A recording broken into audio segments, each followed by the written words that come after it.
بسم اللہ الرحمن الرحیم۔ السلام علیکم دوستو۔ بنی اسرائیل کے ایک عابد و زاہد کا عجیب واقعہ۔ حدیث میں ایک واقعہ نقل کیا گیا ہے بنی اسرائیل کے ایک عابد و زاہد شخص کا، اور یہ حدیث علامہ جلال الدین سیوطی رحمۃ اللہ علیہ نے نقل کی ہے کہ بنی اسرائیل میں ایک بہت بڑا عابد و زاہد شخص تھا۔ رات دن اللہ کی عبادت کرتا تھا، کیونکہ صاحب عیال تھا اس لیے کمانے کا بھی کچھ دھندا تھا۔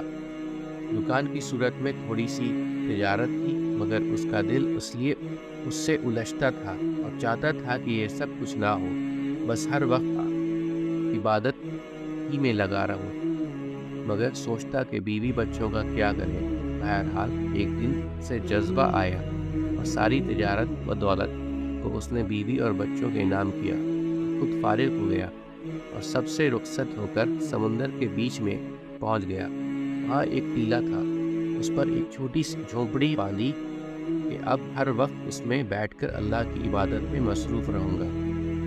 ان مذاہب میں رہبانیت جائز تھی، یعنی ساری دنیا کو آدمی چھوڑ کر ایک کونے میں جا بیٹھے۔ اسلام نے اس کی اجازت نہیں دی۔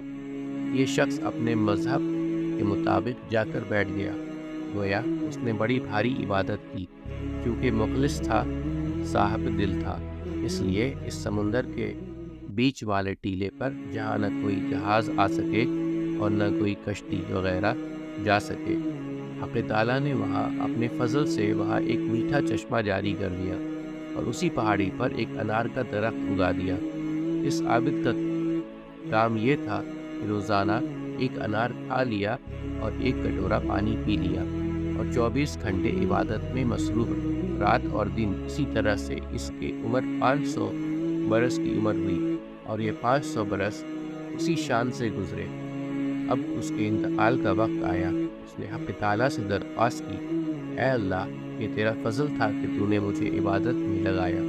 اب میری خواہش ہے کہ مجھے سجدے کی حالت میں موت دیجیے، تاکہ خاتمہ میرا عبادت کے اوپر ہو، اور دوسری درخواست یہ ہے کہ سجدے کی حالت میں میرے بدن کو قیامت تک محفوظ رکھیے، نہ زمین کھائے اور نہ کیڑے مکوڑے کھائیں، تاکہ قیامت تک میں تیرا عبادت گزار بندہ ہی سمجھا جاؤں۔ حق تعالیٰ نے اس کی دونوں دعائیں قبول فرمائیں۔ عین نماز کے اندر سجدے کی حالت میں انتقال ہوا اور اس کا بدن محفوظ ہے۔ حضور صلی اللہ علیہ وسلم فرماتے ہیں کہ آج تک محفوظ ہے، لیکن اللہ تعالیٰ نے اس ٹیلے کے اوپر بڑے بڑے گنجان درخت ایسے اگا دیے ہیں کہ وہاں جاتے ہوئے ہیبت کھاتے ہیں، اس لیے وہاں کوئی نہیں جاتا ہے، مگر بدن آج تک محفوظ ہے، قیامت تک محفوظ رہے گا۔ وہاں نہ کوئی جانور جاتا ہے اور نہ کوئی انسان جاتا ہے۔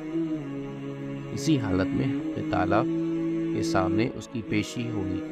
حق تعالیٰ ارشاد فرمائیں گے، اے بندے، میں نے اپنے فضل و کرم سے تجھے بخشا اور تجھے بڑے مقامات دیے، جنت میں جا کر آرام کرو۔ بندہ عرض کرے گا کہ اے اللہ، میں نے تو ساری عمر تیری عبادت میں گزاری، پھر بھی تیرے فضل سے جنت میں جاؤں گا؟ میں تو اپنی عبادت کے بدلے جنت میں جا رہا ہوں۔ اللہ تعالیٰ فرمائیں گے کہ نہیں، ہم اپنے فضل سے جنت میں بھیج رہے ہیں۔ وہ پھر کہے گا کہ نہیں اے اللہ، پھر میری عبادت کس کام آئے گی؟ میں تو اپنی عبادت کے بدلے جنت میں جا رہا ہوں۔ تو حکم ہوگا، اسے جہنم کے قریب لے جا کر کھڑا کر دو، جہنم میں داخل نہ کرنا، اسے اتنی دور رکھو کہ جہنم کا راستہ وہاں سے 500 برس کا ہو۔ ملائکہ اسے لے جائیں گے اور لے جا کر کھڑا کر دیں گے۔ جہنم کی طرف سے ایک گرم ہوا اور آگ کی لپٹ آئے گی، اس کی وجہ سے وہ سر سے پاؤں تک خشک ہو جائے گا اور اس کے زبان پر کانٹے کھڑے ہو جائیں گے اور پیاس پیاس چلانا شروع کرے گا۔ اس وقت غیبی ہاتھ ظاہر ہوگا جس میں ٹھنڈے پانی کا ایک کٹورا ہو۔ یہ عابد دوڑے گا کہ اے خدا کے بندے، یہ پانی مجھے دے دے، میں بالکل مرنے کی حال میں ہوں۔ آواز آئے گی کہ کٹورا تو ملے گا پانی کا، مگر اس کی قیمت ہے، مفت نہیں ملے گا۔ وہ پوچھے گا کہ اس کی کیا قیمت ہے؟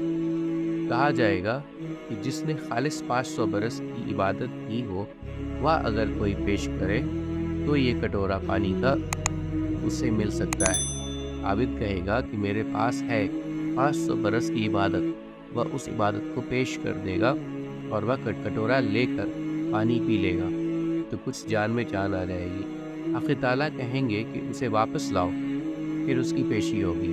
حق تعالیٰ دریافت فرمائیں گے کہ اے بندہ، تیری 500 برس کی عبادت کے صلے سے تو ہم آزاد ہو گئے، 500 برس کی عبادت کے بدلے ایک کٹورا پانی لے لیا اور قیمت تو نے خود تجویز کی، لہٰذا اب تو برابر سرابر ہو گیا، اب ہمارے ذمے کچھ نہیں، تجھے تیرے عبادت کا صلہ مل گیا۔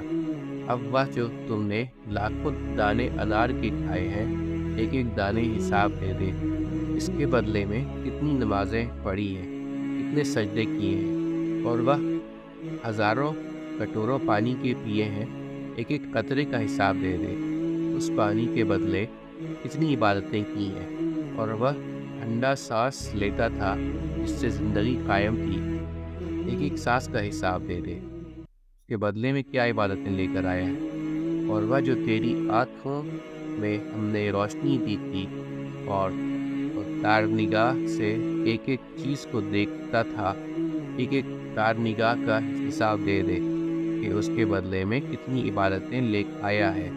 500 برس کی عبادت کا بدلہ تو ایک کٹورا پانی ہو گیا، اب جو دوسری نعمتیں استعمال کی ہیں کا حساب دے دے۔ یہ عابد تھرا جائے گا اور کہے گا بے شک اے اللہ، نجات آپ کی فضل سے ہوگی، کسی کا عمل کسی کو نجات نہیں دلائے گا۔ حقیقت یہ ہے کہ اگر لاکھوں برس عبادت کرے گا تو وہ بھی ذریعہ نجات نہیں بن سکے گا جب تک کہ فضل خداوندی نہ ہو۔ اس لیے جو عبادت کرے گا اس کی طاقت کون دے گا؟ ظاہر بات ہے وہ طاقت بھی وہی دے گا، اور طاقت آنے کے بعد جو ارادہ دل میں ہوگا وہ ارادہ کون پیدا کرے گا؟ وہ بھی وہی پیدا کرے گا۔ پھر توفیق کون دے گا؟ وہ بھی وہی دے گا۔ پھر آپ نے کیا کیا؟ سب کچھ تو انہوں نے کرایا، ارادہ انہوں نے دیا، طاقت انہوں نے دی، توفیق انہوں نے دی، آپ نے صرف 4 سجدے کر لیے تو کیا کمال کیا۔ اور ان سجدوں میں بھی آپ نے جو حرکت کی بدنی طاقت سے، وہ طاقت بھی آپ کی ذاتی نہیں تھی، وہ بھی انہی کی دی ہوئی تھی، تو اول سے لے کر آخر کام تو سارا ان کا ہے۔ اور کہنے لگے آپ کہ میں نے کیا، اور پھر آدمی اس پر فخر کرے، فضول ہے، بلکہ موقع شکر کا ہے، تمام نعمتیں نے اپنے فضل سے دے دی ہیں۔ امید کرتا ہوں دوستو کہ آپ کو آج کی ویڈیو اچھی لگی ہوگی۔ اگر آپ کو ہماری ویڈیو اچھی لگی ہے تو ویڈیو کو لائک ضرور کریں، اور مزید اس طرح کی ویڈیوز دیکھنے کے لیے ہمارا چینل سبسکرائب کر لیں، اور دوستوں کے ساتھ شیئر کرنا بھی مت بھولیں۔ اللہ آپ سب کا حامی و ناصر ہو۔ انشاءاللہ ملتے ہیں اگلے ویڈیو میں، اجازت دیجیے، السلام علیکم، اللہ حافظ۔